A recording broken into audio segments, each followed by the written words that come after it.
mengapa kok kitab sucinya orang Kristen itu ada terdiri dari Perjanjian Lama dan Perjanjian Baru? Nah, kerajaan Yehuda itu kenapa disebut kerajaan Yehuda, ibu kota di Yerusalem? Karena Bagaimana Yesus menyebut kitab suci Perjanjian Lama? kemudian Mazmur. Mazmur. Kenapa hanya disebut Mazmur saja? Di Laut Mati itu ada seorang pemimpin yang mendirikan sekte itu.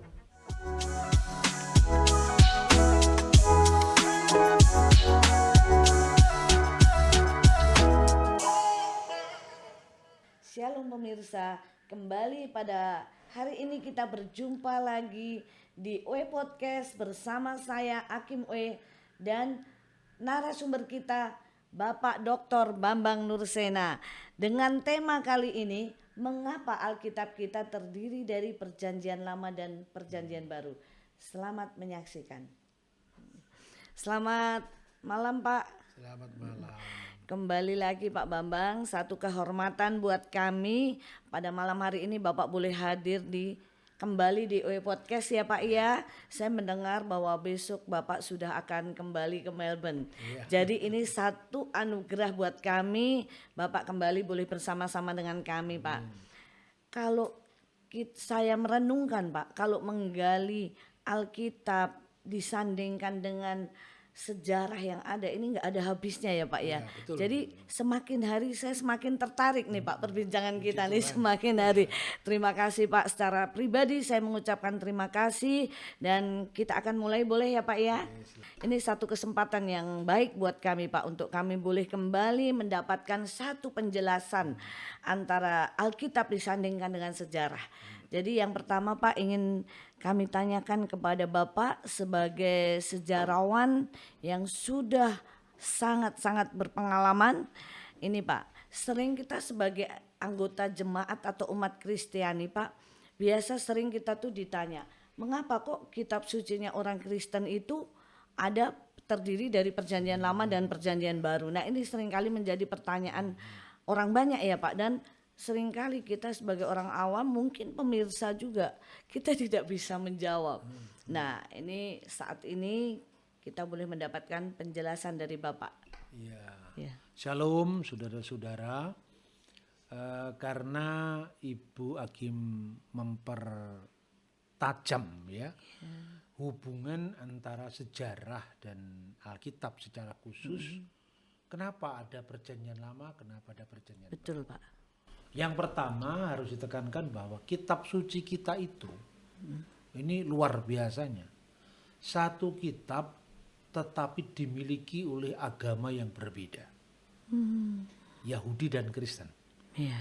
Untuk Yahudi hanya memakai kitab-kitab yang kita sebut Perjanjian Lama. Atau Taurat itu ya Pak ya. Taurat, kitab nabi-nabi dan tulisan yang lain. Sementara kalau orang Kristen Perjanjian Lama dan Perjanjian Baru. Ya. Jadi orang Yahudi tidak percaya atau belum percaya Yesus sebagai penggenap dari nubuat-nubuat Perjanjian Lama. Namun dia masih menunggu kedatangan Mesias karena mereka menolak Yesus. Tapi kitabnya masih sama, yaitu kitab Yahudi itu persis sama dengan kitabnya Kristen. Nah yang dipertanyakan kenapa ada Perjanjian Lama Dan ada Perjanjian Baru. Betul Pak. Itu nama itu dari gereja, nama itu dari Kristen. Orang Yahudi tidak menyebut seperti itu. Nah, di mana kata Perjanjian Baru itu berasal, kita bisa membaca di dalam kitab Yeremia pasal 31 ayat 31 dulu. Ya, oke Pak. Yeremia pasal 31 ayat 31. Yeremia pasal 31 Ayat 31. ayat 31. Demikian firman Tuhan. Sesungguhnya akan datang waktunya, demikianlah firman Tuhan. Aku akan mengikat perjanjian baru dengan kaum Israel dan kaum Yehuda. Berarti istilah Perjanjian Baru itu sudah Ada dinubuatkan di dalam Yeremia kitab ya Pak ya. Perjanjian Lama, yaitu kitab Ya. Yeremia. Aku akan mengikat perjanjian atau mengadakan perjanjian dengan umatku Israel dan Yehuda. Yang disebut Israel itu kerajaan di utara. Jadi itu ketika Raja Salomo wafat, putranya zamannya Rehabeam itu mengalami perlawanan dari ya katakanlah jenderalnya Salomo dulu namanya Yerobeam. Yerobeam itu membawa 10 suku dari 12 suku itu lalu mendirikan kerajaan sendiri yang dikenal dengan kerajaan utara. Atau kerajaan Israel. Jadi Israel sudah tidak utuh lagi. Sementara pecah. Sementara yang di selatan itu, yang di Yerusalem, itu disebut kerajaan Yehuda. Nah, kerajaan Yehuda itu kenapa disebut kerajaan Yehuda, ibu kota di Yerusalem? Karena dari 2 suku yang mengikuti Rehabeam putranya Salomo itu, yaitu Yehuda dan Benyamin. Yang paling dominan, yang paling besar itu Yehuda. Makanya muncullah kata Yahudi. Yehudim. Berarti Yahudi itu dari Yehuda, Pak? Dari Yehuda, yang diikuti oleh suku satunya lagi Benyamin. Benyamin. Sementara yang di utara nanti salah satunya jadi orang Samaria nanti. Nah, itu kalau sejarah kunonya Israel. Nabi Yeremia itu muncul pada saat pembuangan ke Babel. Lalu dia mendapatkan firman dari Tuhan yang intinya Tuhan akan mengikat perjanjian baru, Brit Hadasah bahasa aslinya, dengan umat Yehuda dan umat Israel. Jadi istilah perjanjian baru itu bukan karangan orang Kristen. Jadi dari Yeremia itu sudah dari ada ya, Pak, ya? Yeremia itu. Terus kita bandingkan di mana Yesus sendiri menghayati kehadirannya itu sebagai penggenap. Daripada dan dia menyebut Yeremia perjanjian ini. baru. Kita bisa membaca di 1 Korintus pasal 11 ayat 25. Oke, Pak. Itu waktu Yesus melakukan perjamuan malam terakhir. Malam ya. Iya. 1 Korintus 11 ayat 25.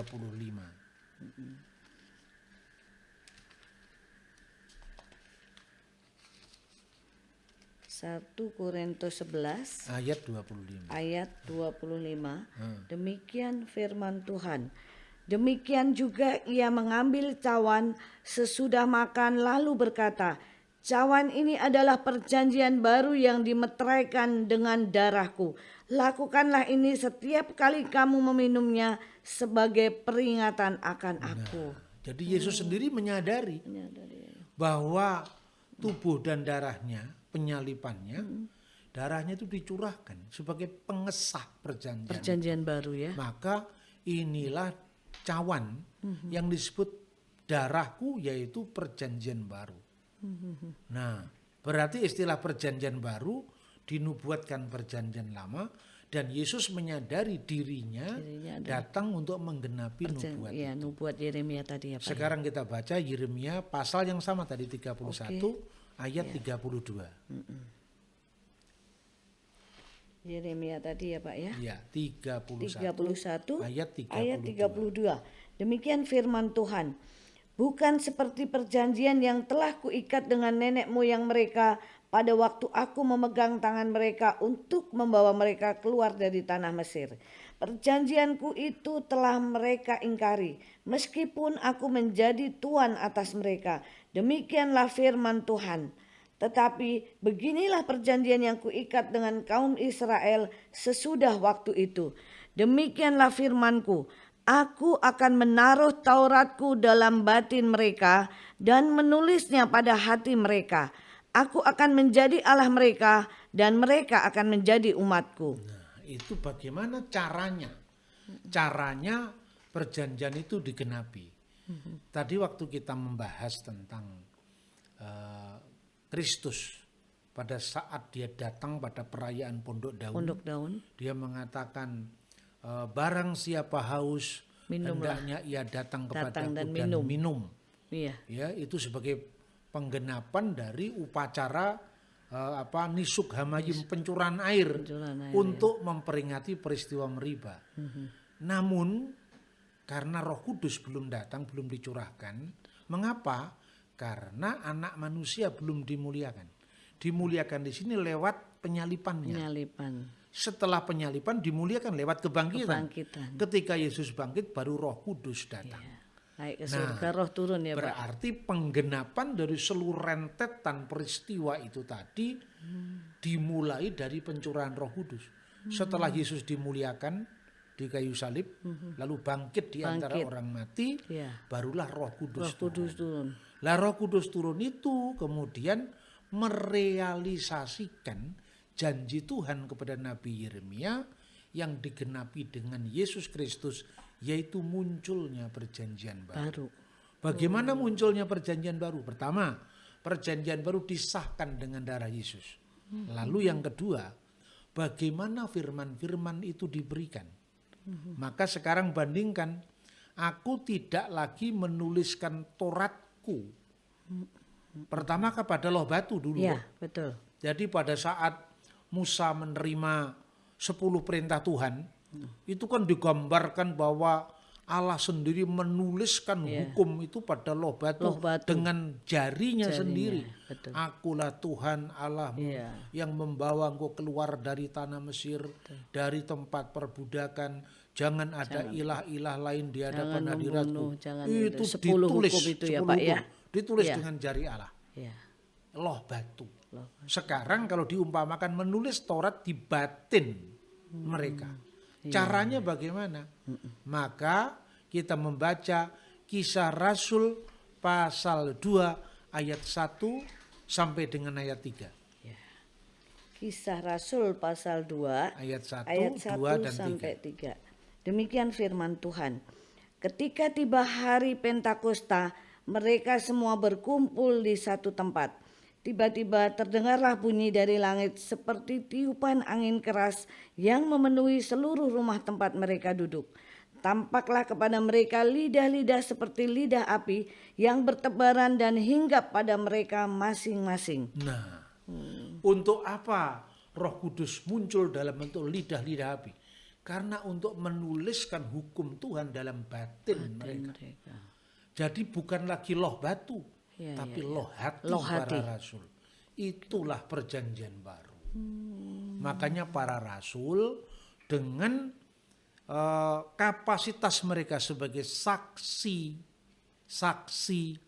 Kristus, sebagai firman yang turun menjadi manusia, mengalaminya dalam kehidupan sehari-hari, makan bersama-sama Kristus, minum bersama-sama Kristus, berjalan menyertai Kristus, diajar dalam ajaran khotbah di atas bukit, menyertainya ke Nazaret, menyertainya ke Galilea, menyertainya ke Yerusalem.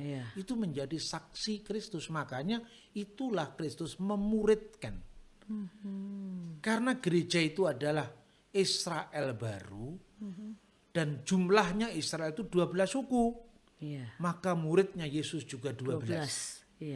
Itu menunjukkan bahwa Kristus pertama-tama prioritas pelayanannya perjanjian baru itu untuk melayani 12 suku Israel.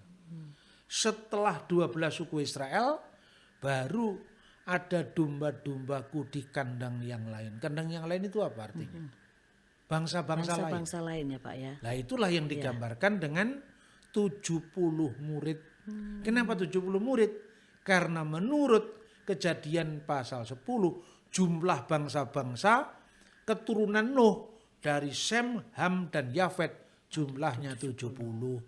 Maka meskipun sekarang jumlah bangsa-bangsa di muka bumi sudah ratusan, simbolnya tetap 70. Jadi angka-angka itu ada maknanya semua. Ya Pak ya.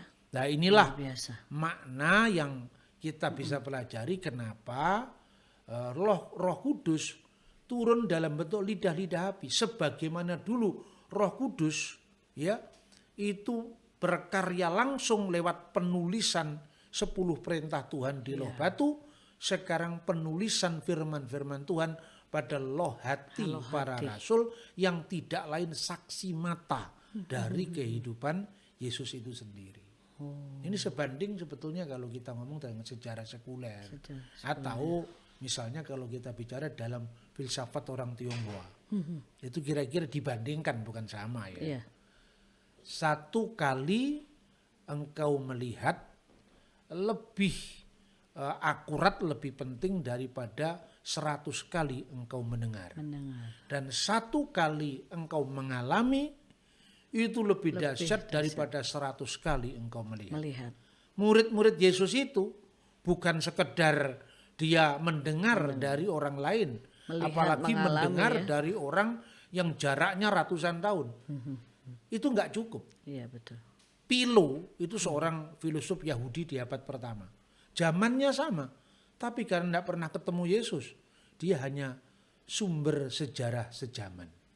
Tapi murid-murid itu ya sejaman, ya Iya, mengalami, ya melihat, Iya, dan mendengar. Iya betul. Makanya Injil itu bisa dipercaya. Iya, iya. Itulah asal-usul istilah perjanjian baru dan perjanjian bagaimana lama penggenapannya Pengenapannya. sejak Yesus pencurahan Roh Kudus sampai munculnya gereja-gereja. Berarti berawalnya dari pencurahan Roh Kudus Iya, itu ya Pak ya?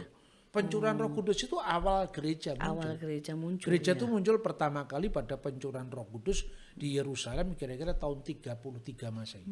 Sampai hari Setelah kenaikan Yesus ke surga itu ya Pak? Iya. Oh, Yesus naik ke surga, Roh Kudus turun. Dicurahkan. Saat Roh Kudus turun itulah perjanjian baru. Iya, perjanjian baru benar-benar dinyatakan dan akhirnya menjadi kitab yang ditulis berdasarkan pengalaman para rasul tadi yang diilhami oleh Roh Kudus. Roh Kudus.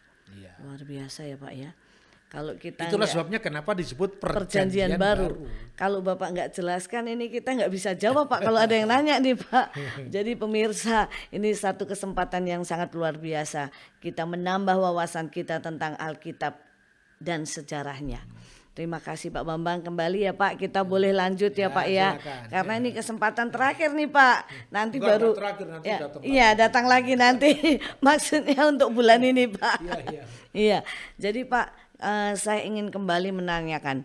Kalau dalam perjanjian baru kan sudah disebut Pak tadi. perjanjian baru. Iya, perjanjian baru dalam Yeremia 31 Pak. Lalu kalau perjanjiannya lama ini dari mana Pak? Istilahnya, iya.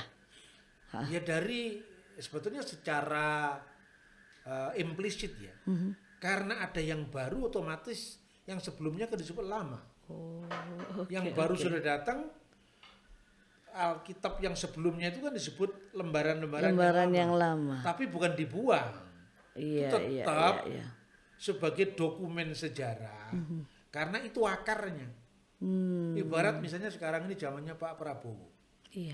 Kita tidak mungkin melepaskan Indonesia dari zamannya proklamasi Bung Karno maupun Harto, lalu pendahulunya ya Pak ya. Ya harus. Iya, itu betul. bagian dari sekalipun sekarang sudah hidup di masa reformasi di zaman Pak Prabowo, tapi hukum-hukum di zaman Bung Karno ada sebagian Tetap berlaku ya. yang berlaku. Iya. Ada sebagian lain yang sudah digenapi. Istilahnya kalau dalam istilah Yesus itu. Kita baca ulang barangkali lebih jelasnya di dalam Yeremia, kita baca lagi Yeremia pasal 31 ayat 32 tadi. Yeremia ya Pak ya? Iya. Yang tadi ya berarti ya. Yeremia 31 ayat 32. Demikian firman Tuhan. Bukan seperti perjanjian yang telah kuikat dengan nenek moyang mereka pada waktu aku memegang tangan mereka untuk membawa mereka keluar dari tanah Mesir. Perjanjianku itu telah mereka ingkari. Meskipun aku menjadi tuan atas mereka, demikianlah firman Tuhan. Perjanjianku yang diingkari itu perjanjian mana? Perjanjian Sinai. Perjanjian Sinai itu kan Musa membawa Bani Israel itu dari tanah Mesir lalu mengadakan penggembaraan menuju ke tanah perjanjian. Namun di situ muncullah umat. Taurat diberikan di Sinai. Nah, diberikannya Taurat itu sebagai hukum pertama terbentuknya umat Israel. Nah, kalau dulu perjanjian lama itu adalah perjanjian pertama, yaitu Sinai, yang banyak diingkari oleh orang Israel, Umat makanya Israel. kerajaannya pecah jadi dua, mereka kehilangan bait suci dan seterusnya, dan kemudian bersambung dengan perjanjian Yerusalem. Perjanjian Yerusalem itu ketika pencurahan Roh Kudus itu yang disebut perjanjian baru. Baru. Perjanjian lama itu Sinai. Sinai. Yaitu Taurat oke, yang oke, melahirkan umat yang lama. Ya, Perjanjian ya, baru di Yerusalem melahirkan umat yang baru, yaitu umat tebusan. tebusan, Yaitu perjanjian baru. Oh iya ya. Itu Jadi makanya jelas ya Pak ya. Otomatis karena sudah datang perjanjian baru, maka perjanjian sebelumnya yang mereka ingkari Disebut itu perjanjian lama ya Pak ya. disebut perjanjian lama. Oh oke. Jadi itu perjanjian baru dan perjanjian lama ini Satu kesatuan. satu kesatuan ya Pak ya. Betul. Oh luar biasa Bapak. Kembali nih Pak, saya ada 2 pertanyaan lagi Pak. Sebelum kita akhiri dan kita berpisah ada 2 lagi boleh ya Pak ya? Ya, silakan. Ya. Silakan. Pak, apakah kitab suci perjanjian lama itu sama dengan kitab sucinya Yahudi? Lalu bagaimana orang Yahudi sendiri menyebut perjanjian lama itu dan bagaimana Yesus menyebut kitab suci perjanjian lama? Oke. Iya. Yang pertama, istilah perjanjian lama itu orang Kristen atau gereja yang menyebutnya. Mengapa? Ya tadi itu alasannya karena gereja menghayati perjanjian baru sudah datang. Makanya untuk memudahkan yang lama disebut perjanjian lama. Lama. Lalu kalau begitu, apa tadi yang ditanyakan? Tadi kan bagaimana Pak kitab suci perjanjian lama orang itu? Yahudi menyebut apa? Iya, orang Orang Yahudi Yahudi menyebutnya sesuai dengan pembagian kitab itu. Yang pertama namanya Taurat. Taurat itu artinya hukum. ya. Itu terdiri dari 5 kitab Musa. Yaitu Bereshit itu bahasa aslinya kitab Kejadian. Lalu Elishemot kitab Keluaran. Lalu Wayikra, Bamidbar, ya, dan kemudian Hadivarim, yaitu Kejadian, Keluaran, Imamat, Bilangan, Ulangan. Itu disebut kitab Taurat, yaitu kitab Taurat 5 kitab Musa. Lalu kitab nabi-nabi. Kitab nabi-nabi itu kalau di kalangan Yahudi dibagi jadi 2. Nebim, Risunim, nabi-nabi awal dari zamannya itu, nabi-nabi setelah Musa lah itu. Iya. Lalu nabi-nabi akhir, Nebim, Akharunim. Nabi-nabi akhir itu dibagi 2 lagi. Nabi-nabi besar terdiri dari 3. Artinya yang tebal-tebal kitabnya itu. Yesaya, Yeremia, Yeskiel. Lalu nabi-nabi kecil terdiri dari 12 kitab. Termasuk Yoel dan Yoel, seterusnya. Rut, Ya. Obadja itu semua ya Pak ya. Kemudian yang ketiga itu tulisan-tulisan suci. Tulisan-tulisan suci itu diawali dari Mazmur, Mazmur, Amsal dan seterusnya sampai akhir. Nah kalau Yesus menyebutnya ya sama dengan urutan Yahudi. Orang Yahudi kan menyebutkan Taurat, kitab nabi-nabi dan tulisan-tulisan suci disingkat Tanakh. Tanakh. Kemarin waktu kita ke Israel, ya kita masuk ke tempat pembaptisan itu, saya sampaikan kepada Romo Joko sama Pak Ade, siapa yang mau beli kitab suci perjanjian lama.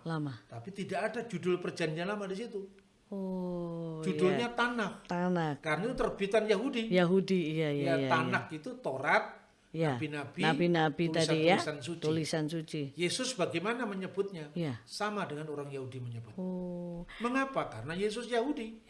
Kita baca di Lukas pasal 24 ayat 44. Menarik sekali ini Pak.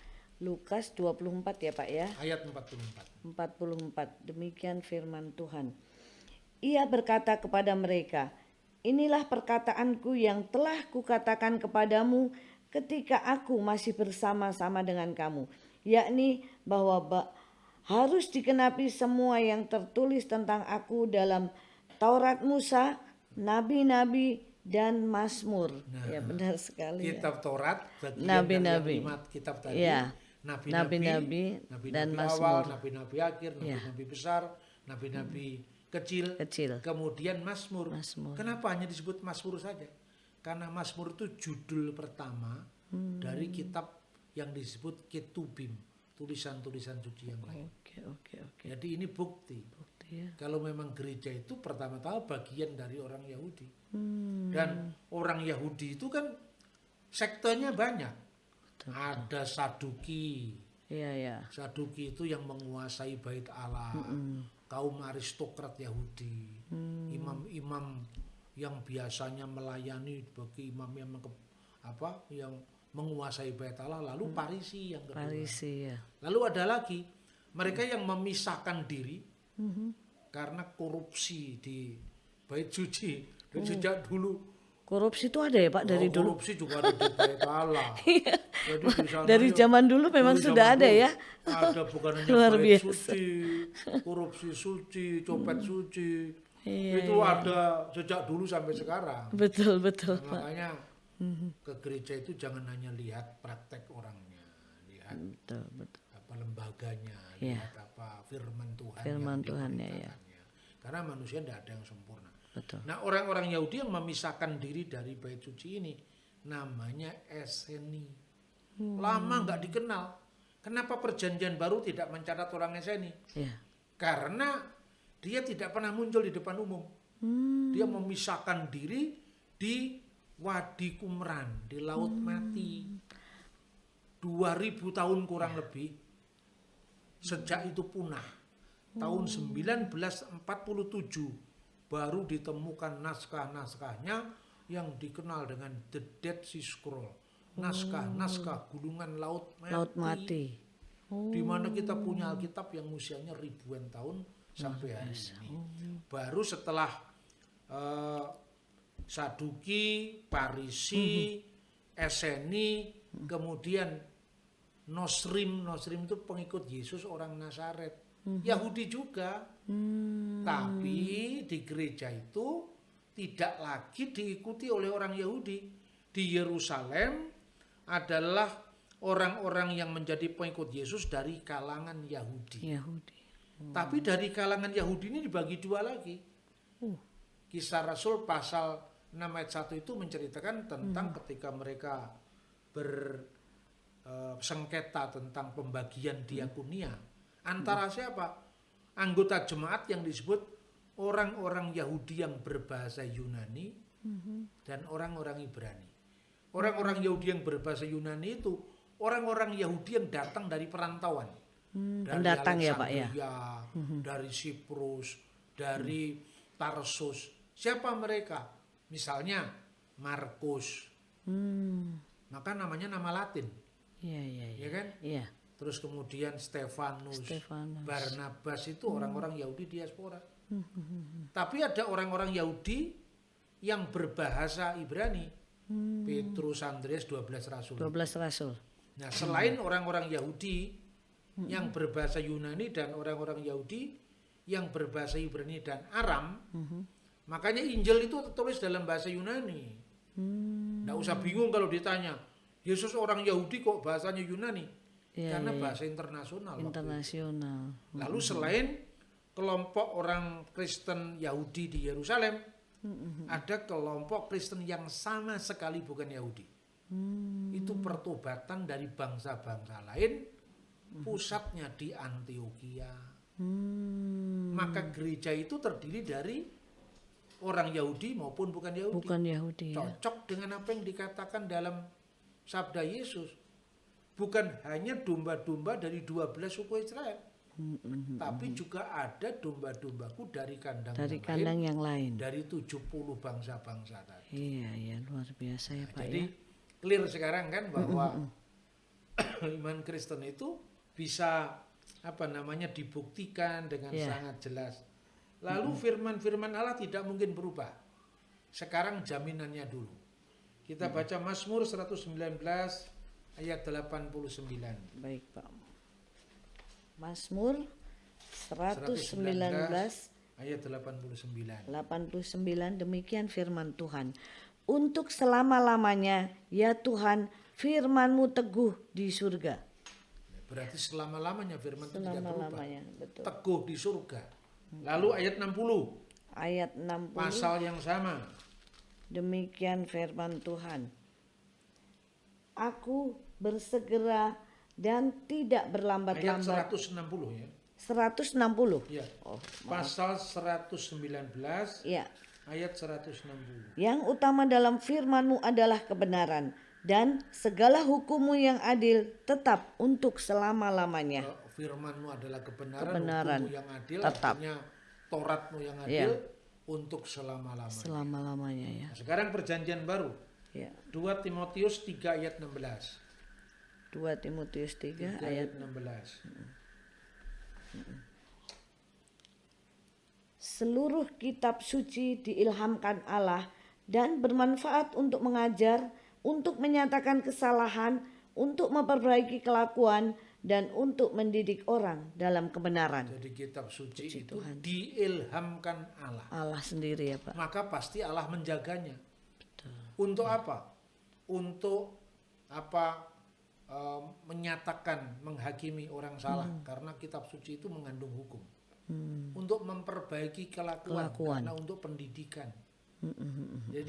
Jadi untuk memelihara orang dalam kebenaran itu, pertama mendidik orang supaya moralnya bagus, dan kemudian juga mencegah orang supaya tidak melakukan yang kejahatan. dosa. Iya Kemarin betul.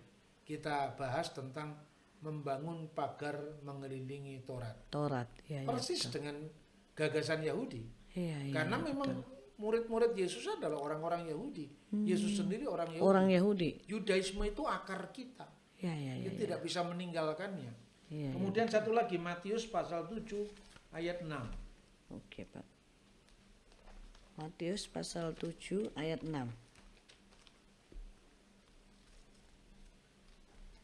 Demikian firman Tuhan. Jangan kamu memberikan barang yang kudus kepada anjing, dan jangan kamu melemparkan mutiaramu kepada babi, supaya jangan diinjak-injaknya dengan kakinya, lalu ia berbalik mengoyak kamu. Nah, itu cara kita menghargai kebenaran. Jadi jangan obral kebenaran. Karena mutiara itu kalau diberikan kepada babi tidak ada artinya. Sekalipun itu berharga. Makanya itu sabda yang keras sekali. Iya, itulah sebabnya saya tidak pernah mau memperdebatkan Alkitab. Alkitab ya Pak ya. Karena betul, apa? Saya justru ingin menjaga kehormatan Alkitab. Alkitab itu tidak bisa diperdebatkan ya Pak ya. Diperdebatkan dengan cara yang memang tidak ahli, tidak bisa. Ya. Karena malah menimbulkan salah paham, penghujatan, Iya, penghinaan terhadap kitab suci. Dan ini bukan hanya pandangan Kristen. Karena kitab suci ini kitab suci yang sama, maka bagaimana cara kita menjaganya? Pertama, buktinya naskah-naskahnya yang ribuan tahun masih ada sampai hari ini. Iya, Lalu siapa yang menuduh itu palsu harus membuktikan mana yang asli. Betul. Nyatanya tidak pernah ada bukti bahwa ada ya sampai saat ini ya Pak ya. asli yang turun dari surga, tidak pernah ada. Taurat ya bentuknya sekarang di tangan Yahudi, di tangan orang Samaria, di tangan Kristen itu sama. Sekalipun tafsirannya beda-beda. Ya kan? Yang kedua, cara menjaga kalau orang jangan memberikan mutiara kepada babi. Kalau orang Yahudi bilang begini, kalau di dalam kitab-kitabnya orang Yahudi, kalau kamu mengajarkan Taurat kepada orang-orang asing, orang-orang asing itu orang-orang yang motivasinya ya karena ketidaktahuan mereka untuk menghujat Taurat, kamu melakukan dosa yang namanya hayaf misa. Artinya apa? Artinya berhutang pada kematian. Jadi kamu mengajarkan sesuatu sama dengan kamu memberikan mutiara kepada babi. Nah itu bahaya sekali. Keras sekali ya Pak. Makanya kita harus menjaga kehormatan kitab suci itu dengan cara kita tekun mempelajarinya, belajar yang benar dari sumber yang benar, kemudian memperkatakannya kepada orang yang benar, agar supaya kehormatan firman Tuhan itu tidak menjadi bahan penghinaan, di mana-mana. Perdebatan juga ya Pak ya. Perdebatan yang sia-sia yang kemudian membuat orang malah kontraproduktif. Makanya kalau saya katakan ya, mari kita uji. Tidak usah harus menghujat orang, harus memojokkan orang. Kalau bukti datang sendiri, dia mojok-mojok sendiri, tidak usah dipojokkan. Karena apa? Karena memang kebenaran itu tidak bisa dilawan. Melawan kebenaran Allah itu sama dengan upaya manusia menutup matahari dengan sapu tangan. Satu hal yang tidak mungkin. Tidak mungkin. Tidak mungkin ya, Itu betul. kira-kira Iya, iya. bukti keaslian Alkitab tadi sudah sampaikan tentang naskah laut mati. Naskah laut mati. Di Iya. mana orang Yahudi, orang Kristen, dia boleh satunya percaya Yesus, satunya nggak percaya Yesus, tapi yang namanya Tauratnya masih sama. Tetap Sebutannya sama. beda. Iya. Orang Kristen karena penghayatannya bahwa Yesus sudah datang, Mesias sudah menggenapi, maka perjanjian baru sudah datang, yang Yang itu sebelumnya sebelum disebut perjanjian lama. Orang Yahudi karena merasa perjanjian baru belum datang, Iya, tapi sama-sama membaca Yeremia 31. betul. Sama-sama membaca Kitab yang sama ya, Pak. kitab yang sama. Yang sama. Hanya satunya percaya perjanjian baru sudah datang. Iya, Yang satunya perjanjian belum baru percaya. belum datang. Iya, Tapi kitabnya masih sama. sama. Gimana cara melawannya? Betul, bagaimana itu? Ribuan tahun terpisah. Iya. Yahudi dengan Kristen. Kitabnya masih sama, Iya, iya. judulnya beda. Iya. Karena tafsir yang berbeda. Berbeda. Pak, tadi izin Bapak bilang tadi kan Yahudi, bangsa Yahudi maupun Yesus itu kan mengakui bahwa tadi dengan sebutan yang sama, Taurat, nabi-nabi. Tadi satu lagi Pak yang tadi terjadi yang di Laut Mati tadi, yang suku apa tadi? Eseni. Eseni. Nah itu dia itu apakah juga mengakui hal yang sama Pak? Mengakui bahkan dalam naskah Laut Mati itu ada ungkapan Brit Hadasah, perjanjian baru. Mereka juga nunggu-nunggu kapan perjanjian baru datang. Nah, di Laut Mati itu ada seorang pemimpin yang mendirikan sekte itu. Namanya itu Moreh Hasedek, guru kebenaran. Menurut para ahli kemungkinan guru kebenaran itu imam besar di bait suci yang kedudukannya digeser. Maka dia meninggalkan bait suci dan mengatakan, oh Yahudi penuh korupsi, Yahudi penuh dengan penyimpangan. Maka kita menyimpang. Iya, iya, iya. Lalu dia menunggu-nunggu kapan perjanjian Perjanjian baru datang. itu tiba.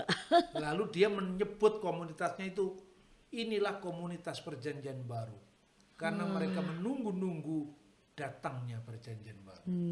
Jadi harapannya sama. Betul, dari kelompok mereka pun sama ya Pak menyebutnya ya.